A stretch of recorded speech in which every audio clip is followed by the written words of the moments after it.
Hello folk, how you doing? Scotty. So I usually get these comments, and obviously I've just gone live on Twitter because obviously I got a comment recently, or shall I say a question, and it happens to be that the Scottish independence thing is starting to really, take traction again, and the debate and everything on this particular topic issue. And it's just like prior to that period, and you're always going to hear about, these Scandinavian economies. And one of the main reasons, and I don't really give a damn about the whole nationalism and unionism thing. I didn't base my vote prior to 2014 on that in particular, because for me it's irrelevant. For me it's always about the economy. It's always about where the country goes. Of course, that's something that's grossly misunderstood. But this is something obviously relative to this, with the nationalism and stuff like this. They'll bring up these, Scandinavian economies. They say that, well, the UK economy is failing, which is fair enough. I don't think we deny that. But the reasoning for why the UK economy is apparently failing is deeply flawed. And in a nutshell, a lot of these separatists who support Scottish independence believe that the reason for why the UK economy is apparently failing is because, well, according to them, deregulation caused the banking crisis, which of course isn't true. They believe that somehow there was unregulated markets, again, which isn't true. So, forget the very fact that the private sector is over-regulated by the government. Forget the very fact that leading into the 2008 financial crisis, both in the United States and in Great Britain, that the banks were over-regulated. And I recently just had the argument where someone was basically trying to say that the banking crisis was the fault of deregulation, or somehow it was the lack of oversight, which is completely false. The very cause of the financial crisis, and I asked the person the simple question, because after all, the main cause of the boom and bust cycle was caused by the artificial fixing lower of the interest rates. And I asked the simple question. I said, well, if you left the interest rates be to the market value, which the market value of interest rates at that time was sky high, is he honestly trying to say that these private lending institutions would have got away with lending out large risky mortgage loans to that of subprime borrowers? Would they have got away with doing that had the interest rates been high? And the answer to that is, of course, no. They would not have gotten away with that. Of course, you could go on and on and on, but in terms of the banking crisis, it was anything but the fault of the market. Of course, you're always going to get the usual where people blame the market for something the market never caused. Because after all, it's not the fault of the market for trying to intervene in the market and force interest rates down that the market never asked for. That's anti-market. And so, as a result of that very issue, it encouraged the, large risky mortgage loans, lending out and stuff like that, and of course the subsidies, and I've even spoken about that relative to do with the banking crisis. But the whole argument on the banking crisis, the whole argument of apparently deregulation caused the crisis, That is what Scottish nationalists, and many of them, base their argument on, to say this is why the UK economy is failing, here's why we need to separate Scotland from the Union, this is why Scotland will be better off because apparently they will keep the private sector in check. And I just recently had that argument with one of them, because again it goes back to that point, they don't really understand why the crisis had occurred in the first place.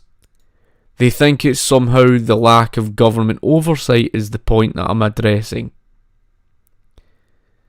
So that is a very, very big problem, because it wasn't the lack of government oversight. In fact, like I said, the banks were overregulated, and all those creditors did was they found ways around it.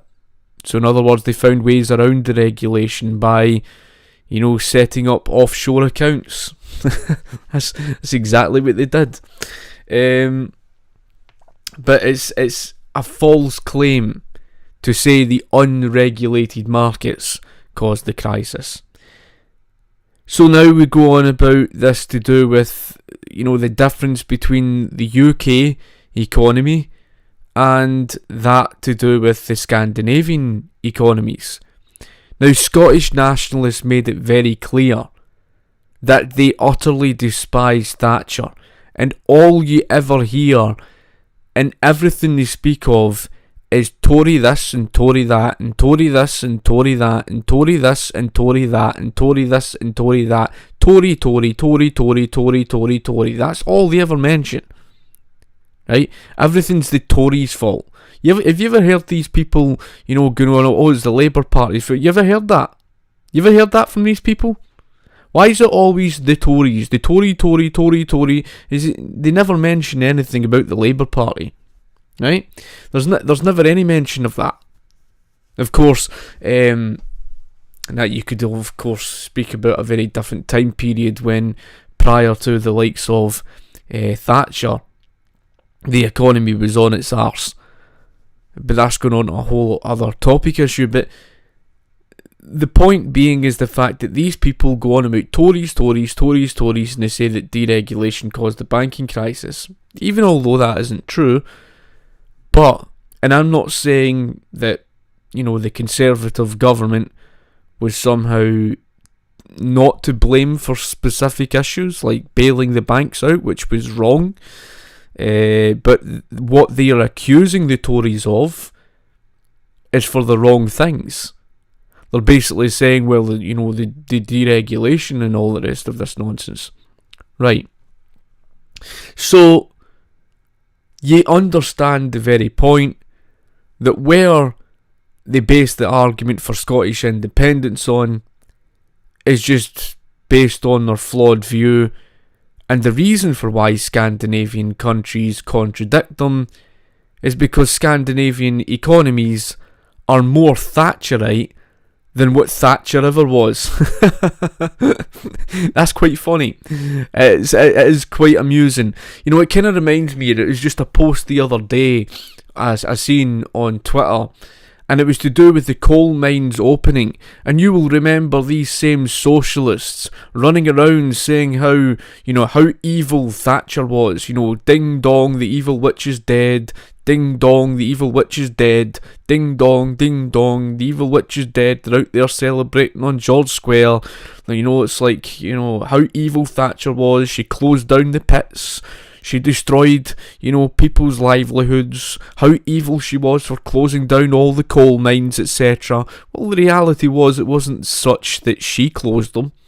It was that she privatised and needed to privatise the economy, because the fact you only get money from two places, the private sector taxpayer or the printing press. If you run the printing press, you're going to drive the country into hyperinflation, so she had no choice but to privatise. And as a result of the privatisation, the coal mines could not compete on the open market. Well, you wouldn't really call it a free market, right? But it couldn't compete with foreign competition because there was cheaper foreign coal available on the market. they couldn't compete in general. And so the reality was eventually they would be closed. That's just the reality of how things were. And you most certainly could not cling on for dear life to a failing industry, because that's essentially what it was. Those industries were long in decline since the 1870s.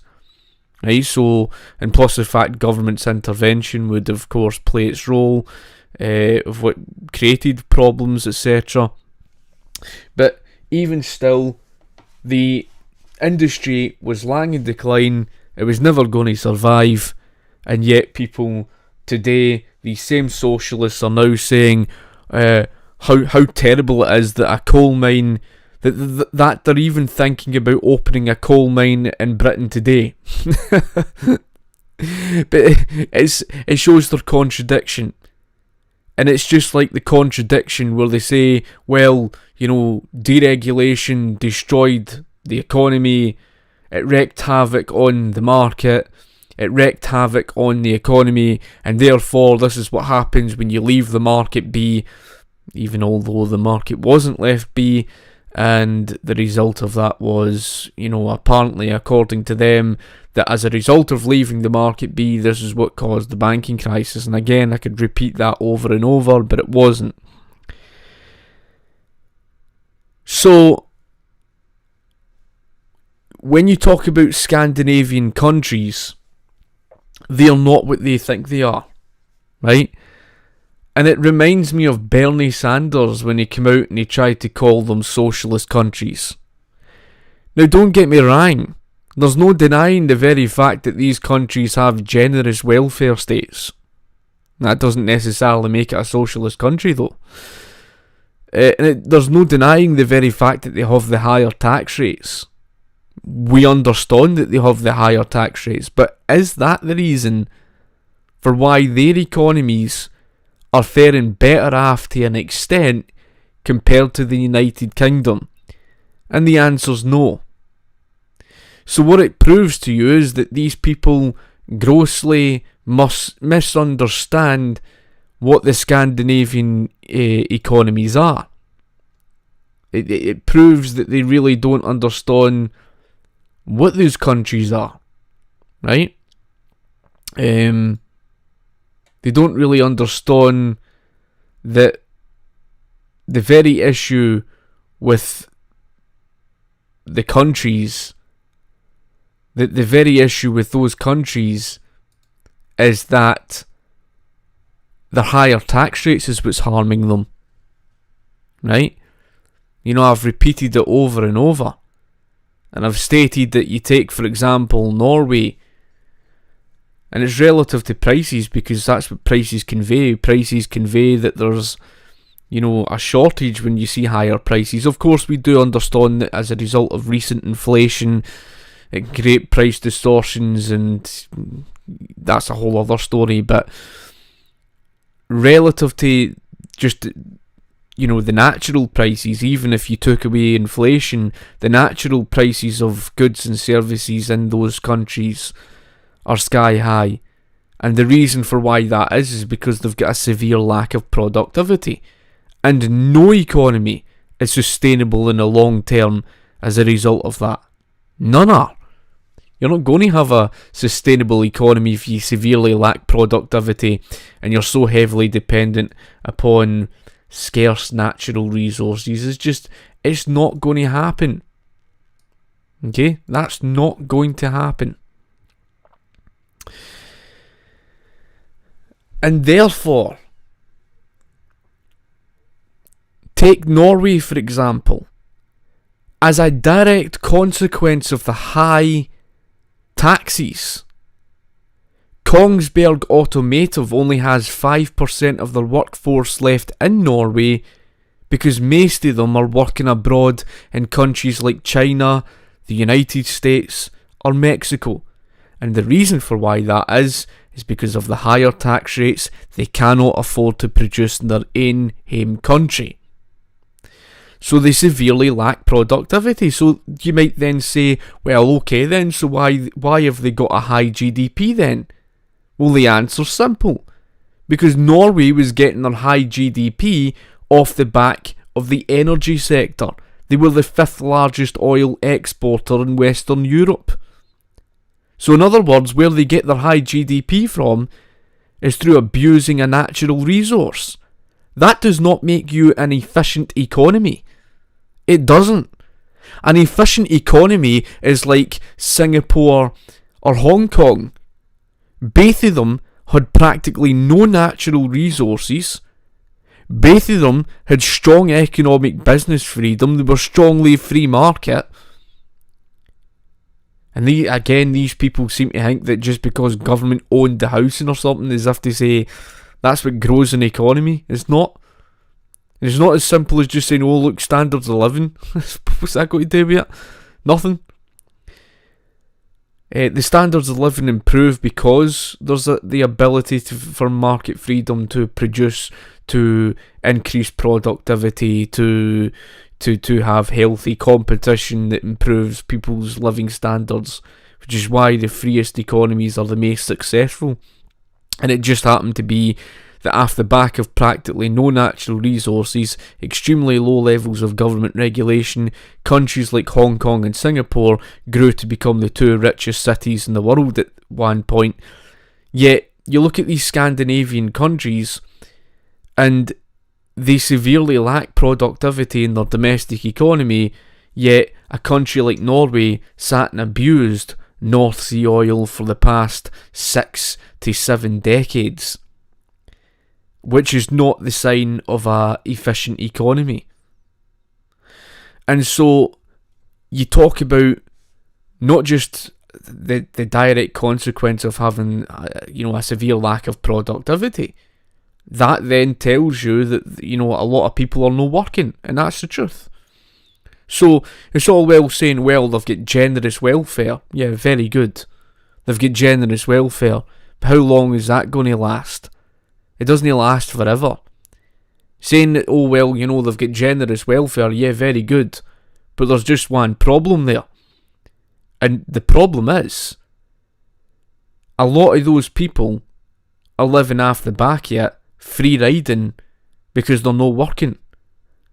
The real unemployment rates of those countries is much higher than their official figures. You take, for example, Sweden. Sweden is a country that has an unemployment rate 3 times higher than its official figures. What's the difference between the real figures and official figures? Well, the official figures is only going to account for people who have recently been made redundant in the past year. Whereas the real figures of unemployment is going to account for not just those who have been recently made redundant in the past year, it accounts for all of those people who are long-term unemployed. And therefore, when you look at the actual real unemployment rates of those countries, they're through the roof. And how the hell do you expect an economy that severely lacks productivity, where a lot of its population are living off the back of others? That's not a country that's going to sustain itself in the long term. Because a lot of them are not even working. That's the difference between the real and the official figures. And so, it's all well speaking about their generous welfare and all the rest of it. But you cannot multiply wealth by division. And besides, wages and your money is not wealth. It's merely just a means of exchange. Money, in other words, is merely just a medium of exchange. It's merely just something there that you use to part with, to gain wealth, to, buy possessions. So you were actually worse off as a result of inflation, which is the very reason why prior to the super high inflation you were able to buy more with the wages that you've got. Unfortunately, the wages feel like it's nothing purely because of, well, what inflation has caused. And that's why you're seeing, people an uprising and all these, unions, they're saying, oh, well, it's greed. Well, it's nothing to do with greed, it's inflation. And that isn't, like I say, that isn't to say that UK government and Tories and all the rest of it, they haven't been wrong. Of course they've been wrong. Right? They're part of the problem.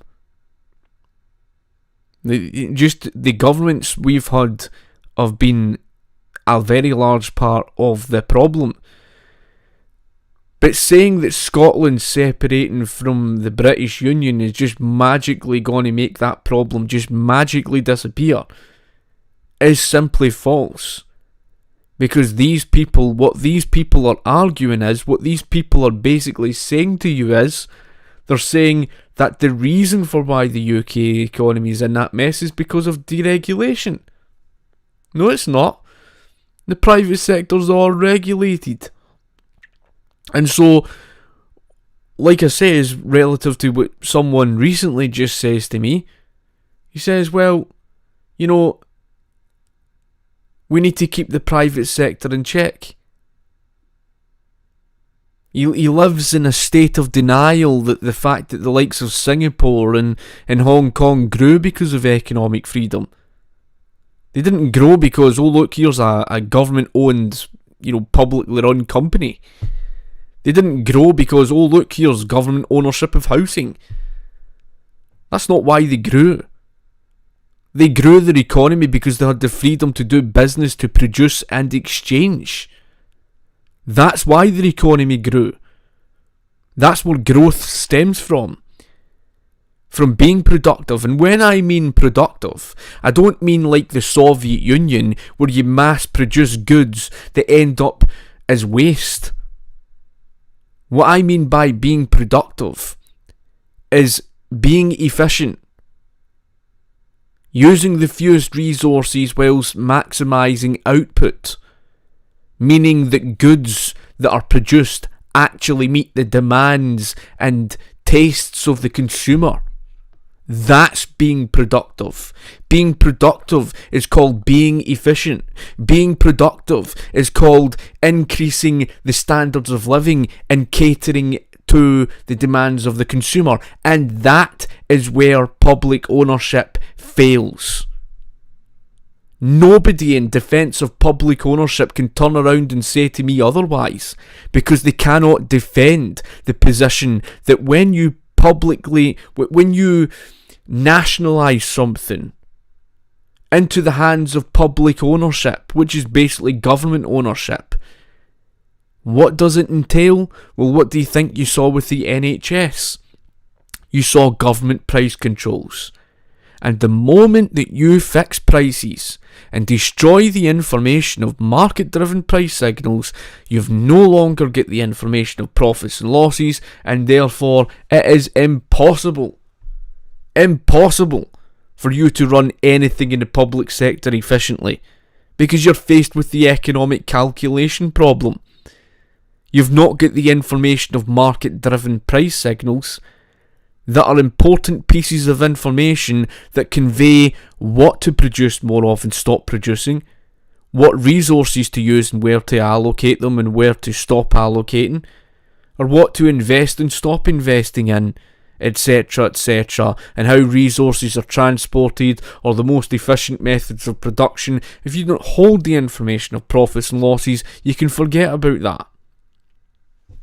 So this idea that, when someone says, oh, you need to strike the right balance between capitalism and socialism.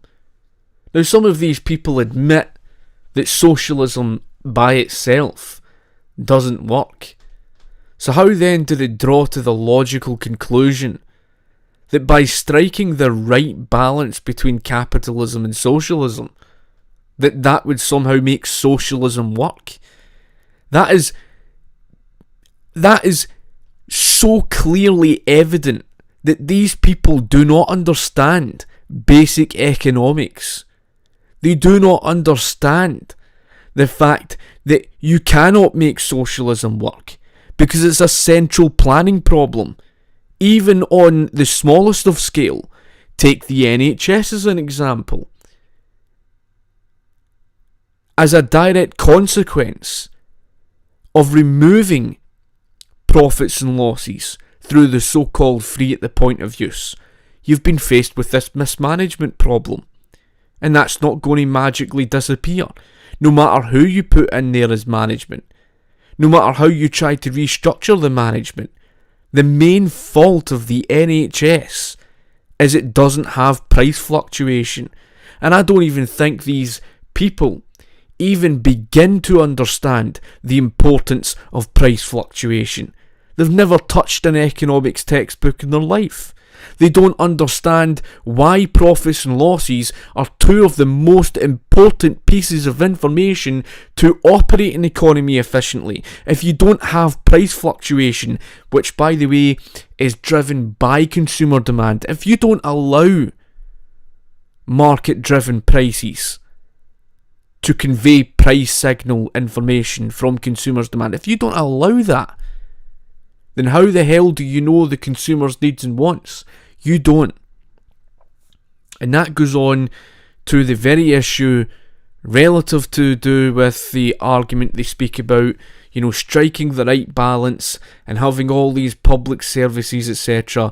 And by the way, as I've said numerous times before, you cannot have a mixed economy without corporatism.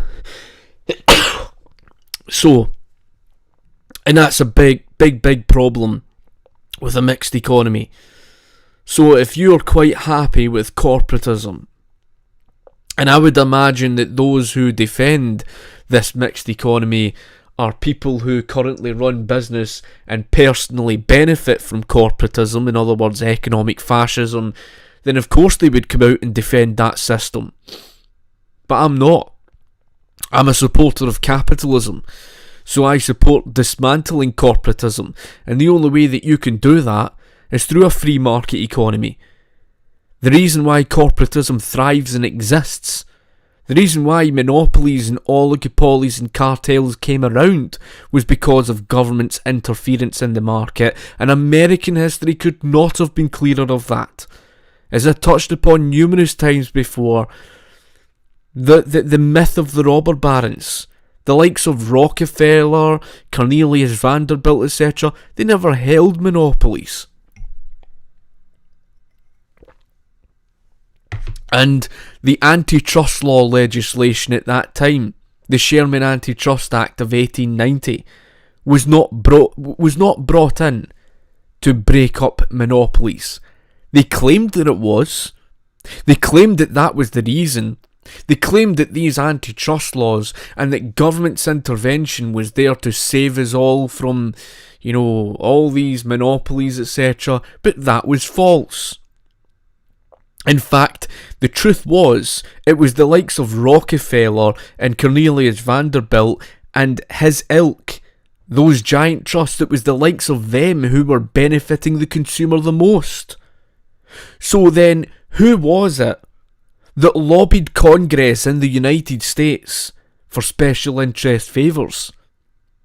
Who was it that lobbied government for intervention to destroy their competition, to give rise to the special interest groups, to give rise to the monopolies, etc.? Who was it then, if it wasn't Rockefeller, if it wasn't Cornelius Vanderbilt, etc.? Who was it?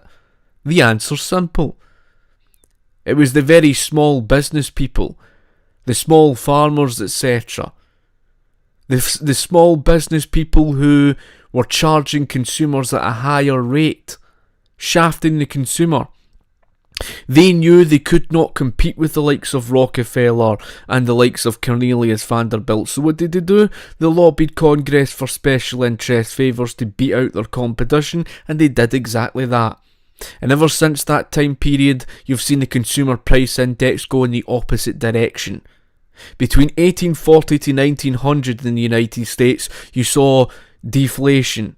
You saw the consumer price index plummet, going down the way, making the consumer richer as a result of it.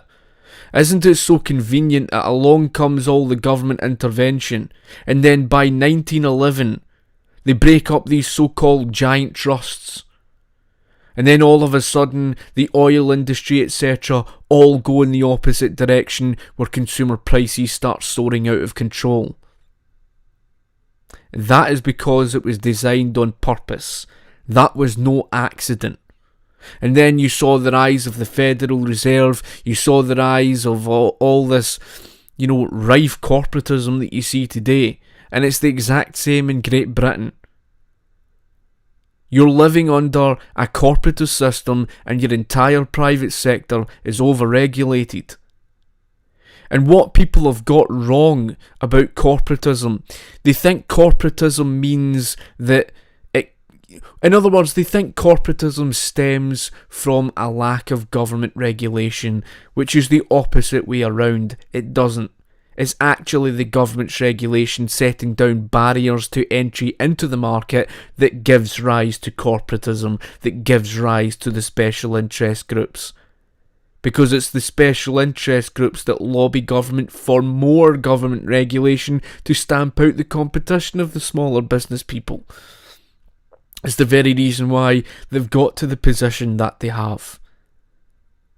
So how then do you eliminate corporatism? And I'm not saying a free market's something based on utopia and based on perfection, because that doesn't exist. But how do you get rid of corporatism? Two things. The deregulation of the economy and privatisation, true private ownership. That's how you get rid of it. You separate the economy from government. That's how you prevent the monopolies and oligopolies and cartels from forming. And any attempt in history in free markets of where cartels tried to form, they were immediately destroyed because competition is incentivised to flood the market and destroy it. And that does happen. Of course, I could go on to explain, but that goes on to a whole topic issue in of its own. But in general terms of what I'm speaking about, there is a gross misinterpretation of the United Kingdom economy today, why it is failing, and then trying to say that the solution is for Scotland to emulate by simply separating from the United Kingdom. Like I said, I've got nothing against Scotland being its own country, Scotland separating to become its own country. There's nothing wrong with that. There isn't anything wrong with that. If Scotland was to separate from the United Kingdom, fair enough. To me, it's not about the union or nationalism and all the rest of it. It's not about that, right? It doesn't matter about whether Scotland's part of the Union or not. Scotland, sure, Scotland can prosper if Scotland separates from the United Kingdom. Only if Scotland was to move towards a free market economy, towards capitalism. But that is not the case. That is not what Scottish Nationalists are calling out for. It isn't, and I've said this for day one, and they prove that by their hatred of Thatcher, their gross misinterpretation of Thatcher, and plus the fact you've got to remember that what Thatcher believed in herself was not Thatcherism itself. In other words, there was a difference between Thatcher and Thatcherism. Thatcherism in practice, I say, was opposite of what Thatcher actually believed in. She actually increased the financial regulations, but she believed in a free market, which is opposite of that. So she did things that were contradictory to what she believed in. So she was far from perfect. But there were things, of course, that she was blamed for things that were never her fault. But the point being is the fact that how people in this country, in Scotland today, how people interpret things, they think that she carried out deregulation.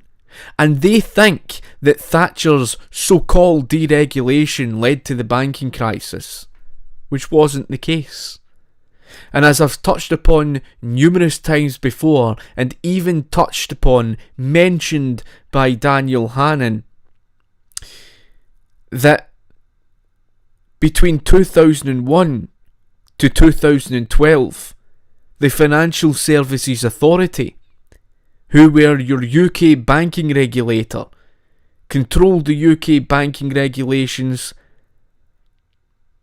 and their handbook, the compliance for their handbook, was more than 10,500 pages long in regulations. Which tells you something, that it wasn't a case of just saying, well, deregulation caused the banking crisis, because it was anything but. Your banks were all regulated going into the 2008 financial crisis. The cause of the crisis was two main things. One, the artificial fixing lower of the interest rates that sent out wrong signals to the market, and as well, of course, the inflation caused by running the printing press, causing malinvestment and the distortion of price signals. But more importantly, when they artificially fixed the interest rates low, they encouraged the private lending institutions to lend out large risky mortgage loans to, to subprime borrowers. Then they would, of course, sell them off to the investment banks. The investment banks would then bundle them together in complex derivatives, and then they would get the rating agencies, they would, pay them off. I do apologise, folk, because I was cut off, so I don't know which point that came up in either way. The thing was cut off, right? So basically, in short, the cause of the financial crisis was two things: the fixing lower of the interest rates that encouraged the large-scale lending, and number two, it is more or less to do with the subsidies that encouraged the legally protected fraud. Because if you take away the risk of the creditors, well, at the end of the day, they know that the taxpayer's always going to pay for it. So, they're no longer faced with a risk of losses. So even if the investment bank was to go under, the investment banks would think to themselves, oh yeah, great, win-win situation. Why is it a win-win situation for them? Well, why do you think it's a win-win situation for investment banks? It's a win-win situation because the taxpayer's always forced to pay for their losses. That's what they mean by socialising all the losses and privatising the gains. Because they get to, live for free off of their own losses. So it was a win-win situation for them. That's why the subsidies was a very, very big part of the cause of the crisis. It basically enabled, encouraged the legally protected fraud that was taking place. That's why Iceland did the right thing. And believe it or not, Iceland did exactly what a capitalist system would. And what's that? It would leave failure to just liquidate. Get rid of it. Now somebody could turn around and say to you, okay then, well what do you do then if you just leave them to liquidate? Surely that would mean people would lose their money. And the answer is no. Because what happens is that when such failure is left to liquidate, their assets are bought over by more efficient competitors. And things continue on as normal. You don't lose a single penny. All that happens is you get rid of failure, you get rid of the incompetence, and the incompetence goes out the window. That's it. End of story. Things continue on, and that's it. Unfortunately, we don't live in a type of system like that. We live in a type of system that rewards failure and punishes success. And what's the consequence of rewarding failure? You're making the taxpayer poorer to bail out failure, only for failure to continue on failing. You're not going to make failure a success by subsidising failure. Failure is a failure. Simply subsidising failure doesn't turn a failure into success. It's a bit like you rewarding a dog with a doggy biscuit. Would you give a dog a doggy biscuit for every time it's had poor behaviour? Of course you wouldn't. So if you wouldn't do that with a dog, why the hell would you do that with bad banks? Why the hell would you do that with failing industry? Common sense says you wouldn't.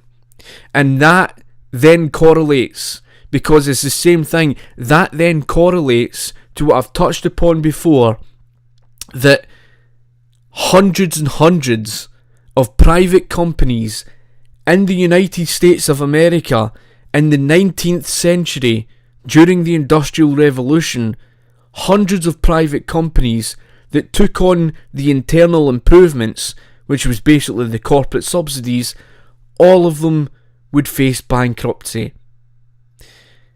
I gave the example before of the Northern Pacific Railroad Company that faced bankruptcy as a direct consequence of it. In short, they were guaranteed a large sum of money for every 1 mile of track that they would build, and therefore there was no incentive for efficiency, because they're basically guaranteed money in hand for simply building 1 mile of track. Never mind, how efficiently they achieve it. So they use poorer quality materials, etc., because it would save them. But in the long run, what happened? Before they could even open the railroad, damages occurred, and they asked for a subsidy and Congress turned them down, and they went bankrupt by 1873. Right? So, the point is the fact that government subsidies don't work. Edward Collins would show that with his steamship industry, etc. There's so many examples. And the reason why James J. Hill of the railroad industry was the only successful capitalist to build a successful railroad, transcontinental railroad in the north, known as the Great Northern Railroad, the famous one that cuts through the Rockies, the only reason why he was the only successful one wasn't because of corruption, it's because he refused to take on government subsidies. And so subsidies are very, very damaging to the economy, because you're basically rewarding people money in hand, and there's no incentive for you to run anything efficiently. There isn't an incentive, because after all, you're basically being rewarded for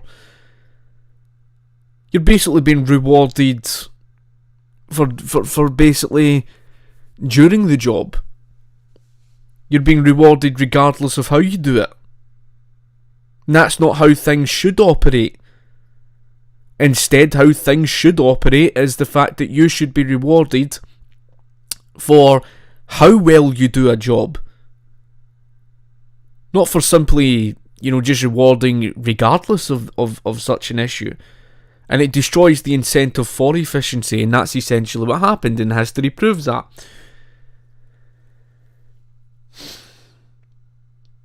And don't pick me up, Rang folk. I will of course get around to some of your comments soon. I'm not ignoring you guys. I can obviously see your comments. You've commented to the side here, and I will of course get round to some of your comments soon. But this goes back to the point on Scottish independence. Now, I've got nothing against it. I've never had anything against it. Don't get me wrong, there was a period between, I would say, 2012 up to about 2018 or something like that. You'd probably say about that 6-year time period, I felt, demoralised. Well, I felt my heart was ripped out of me in terms of my pride in Scotland, and I kind of lost my pride at that time. I lost my identity at that time. I was, kind of going through, well, you can understand, because of my decision and which way I would vote economically. I was facing all the sort of abuse, the death threats, just called the Judas and everything, just simply because of the fact that I stood against socialism and all the rest of this. And because of the decision in my which way I would vote. And it's only, you've probably recently seen my pride is starting to has really started to come back again. My pride in my heritage and, you know, everything like that. My pride in my country has really started to come back, because the difference now is that I kind of look at it as, I'm not going to let these type of people destroy my love for my country, simply because they don't understand anything, right? I'm not going to let them, and it's just one of those things, right? So my problem isn't Scotland separating. That's not an issue. The issue is to do with the type of people who think it's a case that you need to keep the private sector in check. They honestly don't understand the consequences of that, folk. They don't even begin to understand why that is so problematic. Right? And no economy has thrived and prospered off the back of a strongly regulated private sector. This is actually the very reason why your UK economy is in such shit state. It really is. It's why the UK economy is struggling. Right? So it's why we've got this problem. So that's the difference, because when you look at the history of Sweden as a prime example, Sweden went through a free market era, and I've actually got, you know, I've actually got something that shows for that. If I can just bring up the graph, it'll take me just a second or that. I'm pretty sure I've got it in the desktop, in fact. I can just bring up here, and we can see here Sweden went through the free market era in its history, and between 1870 to 1960 Sweden had strong, you know, extremely low levels of government regulation, right? It was one of the lowest level government regulated style economies on earth, right? In other words, a strong free market. The market was left be to strongly regulate itself. So extremely low levels of government regulation. They never had the big extensive welfare state. They had relatively low taxes. They had a strong private banking system. And yet that lives up to everything that these type of people say would lead to crisis. After all, these are the people who say that if you leave the market unchecked and you've got private banks and all the rest of it, that your economy would lead to crisis. Well, history proves otherwise, because it became the fourth richest nation per capita GDP in the world by 1960. What went wrong? Well, basically, their welfare era. Sweden introduced the heavy nationalisation, the higher tax rate, the higher taxes. They regulated the backside out the private sector. They were failing to let failing industry fail, bailing them out, running the printing press like crazy, driving inflation out of control. Their economy ended up stagnant. Socialism, in other words, ripped the absolute arse out of them, and they dropped from the 4th richest down to the 14th richest by the beginning of the 90s.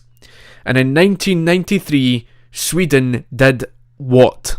What did Sweden do that contradicts the narrative of these specific separatists who want Scottish independence? Like I say, it's not a problem that they want Scottish independence, but the problem is their argument, because what Sweden did in 1993 was it carried out strong, you know, well, to a level, it carried out deregulation, and they reduced the tax rates to a certain extent, and they privatised to a varying extent.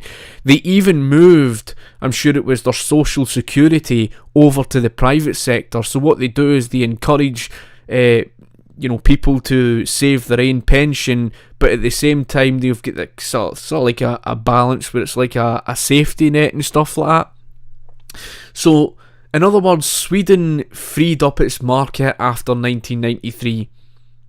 which is a complete contradiction of everything that these people are telling you, because what they want you to believe is they want you to believe that Scandinavian countries thrived because of socialism. Well, if that was the case, then the most socialist economies on earth would thrive and prosper, and that is not the case, folk. That is clearly evident for this, example here of Sweden. And even Denmark in 2001, and this is an important fact, by the way, Denmark in 2001 strongly deregulated their market and stormed past 2008 without a problem. Just remember that, folk, because these were the same people who were preaching to you constantly, and they were basically saying to you, well, we can get rid of this unregulated capitalist UK economy, and we can, separate Scotland for the Union, and all of a sudden we're going to keep the private sector in check. What we're going to do is we're going to emulate the Scandinavian economies. Well, that's a big mistake, because the Scandinavian economies are what you call social market economies. If you don't understand what a social market economy means, it means they've got strong principles of a free market. Now, they're not free market economies. I wouldn't go as far as to say that they're free market economies, but they've got the principles of a free market. In other words, they've got low levels of government regulation, strong economic business freedom. To a varying extent, I would imagine they've got, free trade to some varying extent, or what have you. That is to say that they've got strong economic business freedom. What's harming them, like I says, is to do with their higher tax rates and the generous welfare and stuff like that. But that's why the Scandinavian economies are, to an extent, better off than where we are. Now, do these separatists that I come across, whether you talk about all under one banner, or other organised, I can't even remember all their different names. I think you've got ones like Commonweal and all the rest of it, right? There's a good number of them. I think there was even the Radical Independence campaign. Or fuck me, man, they're staunch Marxists. But when you look through all of them, right, none of them are telling you that they want deregulation of the market. None of them are. In fact, I remember there was even a talk by Tommy Sheridan, and he stood in front of everybody and he was shouting, it's the bankers, it's this and it's that, and it's this, that, and the next thing he says, the unregulated markets. And people are sitting there applauding to that, and they think that's true. They actually believed that. Yet the banks were over-regulated going into 2008. So, the reason why Iceland did better than the UK was because Iceland did exactly what capitalism would. It would just leave them to liquidate. And they jailed the bankers. That's what Iceland did. They did the right thing. So, that's the point, folk. Scandinavian economies are not, first of all, they're not utopias, because the higher tax rates is crippling them. And as I said, they've got a severe lack of productivity, and their real unemployment rate is unsustainable. Their real unemployment rate is far higher than their official figures. Like Sweden, it's 3 times higher, and as a result of that, you imagine, let's just use for argument's sake, let's say that the natural resources ran dry. Let's say the North Sea oil ran dry, right? Do you honestly think Norway's oil fund is going to last them, 50 odd years to a century-long period? And in hindsight, you might think 100 years is, a long time, but it really isn't, right? I mean, you think about it from this perspective. My granda was 6 to 8 year old. A century really is nothing, to be honest with you. It's nothing, right? So, do you honestly think Norway, if it abused the North Sea oil so much so to the point that it ran dry. Do you honestly believe that an oil fund and simply redistributing is going to last them forever? Of course it's no. Right? Because number one, a resource is finite. It's not infinite. And you're not supposed to treat it like it's infinite in the first place. And number two, once it's ran dry, redistributing doesn't create anything. All you're doing is taking what's already there and dividing. You cannot multiply wealth through division. So let's say they keep the higher tax rates and they're simply dividing. Well, they're not creating anything. That doesn't create wealth. Right? So that's a problem. And since it's a heavy burden of all those who are known in the workplace and they're living off the back of others, then of course it's going to take a strain on the economy. So you need a healthy job market. And that's one thing that those Scandinavian countries have. That's why, to an extent, they're better off, because they've got low levels of government regulation, therefore they've got strong economic business freedom. So they do have that in a sense, but what's harming them, as I say, is the higher taxes. And that's the point, because these people think that these countries somehow have strong government regulation, high taxes, etc., as if to say that they're somehow benefiting for that, and that's what Scotland should emulate. In my view, if Scotland really wants to prosper as a country, to have plentiful job opportunity, to have strong productivity in the economy, they need to free the market up. You need to destroy this corporatist system. You need to deregulate, privatise, and free the economy up from the shackles of government. That's really the only way that you're going to fix this economic mess. That's why I says the other day that it doesn't matter whether Scotland remains in the United Kingdom or no. It's irrelevant. So long as people continue to believe that somehow you can strike the right balance between capitalism and socialism, they're not going to fix this economic mess. It's unsustainable. The only way that you can better improve the economy and make it sustainable is through a free market. And unfortunately, we don't have that. We've paid the heavy price for things that people just don't understand.